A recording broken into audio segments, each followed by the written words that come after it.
Latest news updates కోసం ఇప్పుడే download చేసుకోండి media effects app. Welcome to media effects. ఇప్పుడు దాదాపుగా భారతదేశం మొత్తం వర్ష ప్రభావం ఎక్కువ ఉంది. చాలా చోట్ల వర్షాలు, నదులు, కుంటలు అన్నీ నిండిపోయాయి. వాటితో పాటు కొన్ని ప్లేసుల్లో జలపాతాలు కూడా బాగా నిండిపోయి ఉప్పొంగిపోతున్నాయి. అయితే ఈ వరదల కారణంగా పూణే జిల్లాలో ఒక హృదయ విదారకటన జరిగింది. ఏంటంటే ఆదివారం సెలవు దినం కావడంతో పూనాలోని లోనావాలాలోని బూషి డ్యామ్ జలపాతం వద్దకు మామూలుగా పర్యాటకులు వస్తూ ఉంటారు. ఎందుకంటే చాలా పెద్ద డ్యామ్ అది. చూడడానికి చాలా మంది వస్తుంటారు. అందులో సండే కాబట్టి.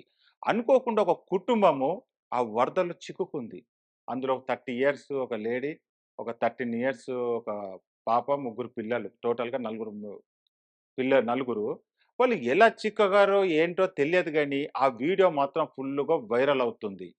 చాలామంది వాళ్ళను రక్షించాలని చాలా ప్రయత్నాలు చేశారు. కానీ రక్షించలేకపోయారు. అందులో నలుగురిట్లో ముగ్గురు దొరికారు చనిపోయి.